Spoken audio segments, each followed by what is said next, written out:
उसके बाद देखते हैं वीटो पावर। वीटो पावर क्या होती है? राष्ट्रपति महोदय के पास वीटो पावर होती है। वीटो पावर जो होती है एक प्रकार की शक्ति होती है, एक प्रकार क्या होती है? शक्ति होती है राष्ट्रपति के पास। तो वीटो पावर होती है, एक वीटो पावर होती है एब्सोल्यूट वीटो, ठीक है, एब्सोल्यूट वीटो होती है, सस्पेंसिव वीटो होती है, और तीसरी होती है पॉकेट वीटो होती है। एब्सोल्यूट वीटो क्या होती है? अत्यंतकारी वीटो होती है, ठीक है।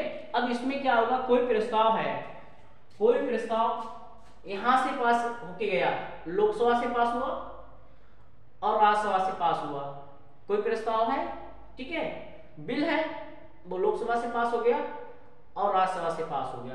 पास होने के बाद ये जाएगा राष्ट्रपति के पास। किसके पास जाएगा?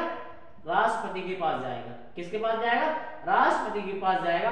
तो राष्ट्रपति के पास कैसे पावर थी? अत्यंतकारी वीटो या एब्सोल्यूट वीटो, जिसके तहत क्या कर सकते? इसे इस बिल को राष्ट्रपति रद्द कर सकते थे, लेकिन एक अधिकार राष्ट्रपति से छीन लिया गया है। ये अधिकार राष्ट्रपति से अब छीन लिया गया है। डॉक्टर राजेंद्र प्रसाद थे, जब देश के राष्ट्रपति थे डॉक्टर राजेंद्र प्रसाद, उस समय जी था एब्सोल्यूट वीटो उनके समय में, लेकिन इससे क्या इस वो अधिकार इस समय वर्तमान में नहीं है, उसी समय ये अधिकार छीन लिया गया। क्योंकि कोई भी बिल बन के जाएगा, लोकसभा से पास हुआ, राज्यसभा से पास हुआ, ठीक है, कोई बिल जो प्रस्ताव है, ठीक है, अब प्रस्ताव कोई भी यहाँ से पास होके चला गया, प्रस्ताव लोकसभा से पास हुआ और राज्यसभा से पास होके राष्ट्रपति के पास जाएगा, ठीक है। तो अगर यहाँ से पास नहीं होता है, रद्द कर देते हैं, तो सभी काम क्या अटके रहेंगे, जो है काम नहीं कर पाएगी सरकार। कोई भी सरकार, जो नई सरकार है, वो कामों को नहीं कर पाएगी। इससे क्या होगी? सरकार की जो यहाँ से लोग जीत गए हैं, जनता ने चुने हैं, तो काम कराने में असफल हो जाएगी। इसीलिए अत्यंतकारी जो वीटो है, एब्सोल्यूट वीटो है, इसको रद्द कर दिया, ठीक है। इसे कहते हैं निलंबनकारी वीटो, कहते हैं सस्पेंसिव वीटो। निलंबनकारी वीटो क्या होता है? अगर यहाँ से कोई प्रस्ताव पास होके गया लोकसभा से और राज्यसभा से, दोनों कोई बिल पास हो गया, उसके बाद प्रस्ताव जो जाएगा राष्ट्रपति के पास जाएगा। किसके पास जाएगा? राष्ट्रपति के पास जाएगा। राष्ट्रपति इस बिल को देखेंगे, पढ़ेंगे, समझेंगे, अगर उनको कोई कमी लग रही है तो वो दोबारा संसद के लिए वापस भेज सकते हैं। संसद के लिए क्या कर सकते हैं? वापस भेज सकते हैं, वापस भेज सकते हैं। वो दोबारा कह सकते हैं कि भाई देखो, इस पे विचार विमर्श कर लो और कुछ चेंजेस कर लो, बदलाव कर लो, संसद के पास दोबारा आ जाएगी, ठीक है। वो प्रस्ताव संसद के बाद पहले ये भेजेंगे और राष्ट्रपति महोदय उसको देखेंगे, प्रस्ताव में कोई कमी है या विचार करने के लिए, तो क्या है, वापस कर देंगे।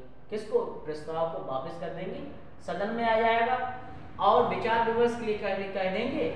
लेकिन अगर संसद विचार विमर्श करती है या नहीं करती है, और जैसा ही बिल आया है उसको ही वैसे करके संसद ने क्या करा? दोबारा भेज दिया। दोबारा अगर भेज दिया राष्ट्रपति के महोदय के पास, तो राष्ट्रपति महोदय क्या करेंगे? अब राष्ट्रपति क्या करना पड़ेगा? वो जो बिल है, जो प्रस्ताव आया है, वो पास करना जरूरी है। अब राष्ट्रपति के पास कोई कंडीशन नहीं है, ठीक है। अब राष्ट्रपति क्या करना पड़ेगा? पास करना ही पड़ेगा। तो अब जो पास हो जाएगा, क्या बन जाएगा? एक्ट बन जाएगा। जैसे ही राष्ट्रपति इस पे अपनी मोहर लगा देते हैं, चिड़िया बैठा लेंगे, वैसे ही क्या बिल किस में चेंज हो जाएगा? एक्ट में चेंज हो जाएगा। जो बिल है वो किस में चेंज हो जाएगा? एक्ट में चेंज हो जाएगा, ठीक है। दूसरा देखते हैं पॉकेट वीटो।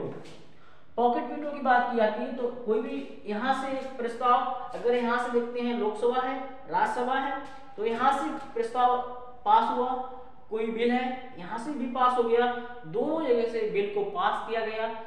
अब बिल पास होने के बाद राष्ट्रपति के पास भेजा जाएगा, क्योंकि संसद के 3 अंग हैं। कोई भी बिल है उसको अगर एक्ट बनाना है तो लोकसभा और राज्यसभा से पास होना जरूरी है। उसके पास राष्ट्रपति के पास जाएगा, राष्ट्रपति की मोहर लगना जरूरी है, तो बिल क्या होगा? एक्ट में बदल जाएगा। ठीक है, इसीलिए संसद के 3 अंग कहे जाते हैं। ठीक है, अब यहां से क्या हुआ, यहां से प्रस्ताव पास हुआ और लोकसभा से प्रस्ताव पास हुआ, राज्यसभा से पास होके अब राष्ट्रपति के पास पहुंच गया।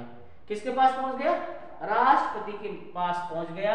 अब राष्ट्रपति को इस बात का पहले अंदेशा हो गया था कि जो बिल आ रहा है वो सही नहीं है, बिल कैसा है, सही नहीं है, जनता के हित में नहीं है, देश के हित में नहीं है।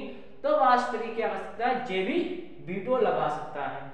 जेबी वीटो क्या होता है, ना तो राष्ट्रपति क्या करेगा, राष्ट्रपति ना तो उस पे हस्ताक्षर करेगा, ना तो हस्ताक्षर करेगा, ठीक है, उस बिल को ना तो हस्ताक्षर करेगा और ना वापस भेजेगा, ना हस्ताक्षर करेगा ना वापस भेजेगा।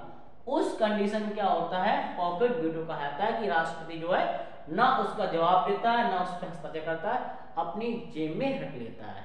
ठीक है, और संविधान में कहीं भी नहीं कहा गया कि कब तक रखे रहोगे, इस बारे में कोई उल्लेख नहीं है।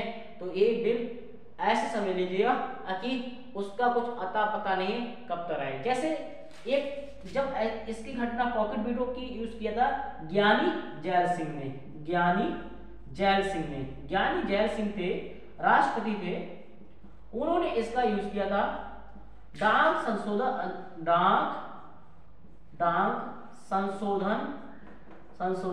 अधिनियम में किया था।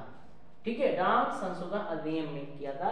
उन्हें पहले ही आधार लग गया था कि सरकार जो बिल लेके आ रही है, डाक संशोधन अधिनियम बिल लेके आ रही है, तो जनता के हित में नहीं है, सही नहीं है।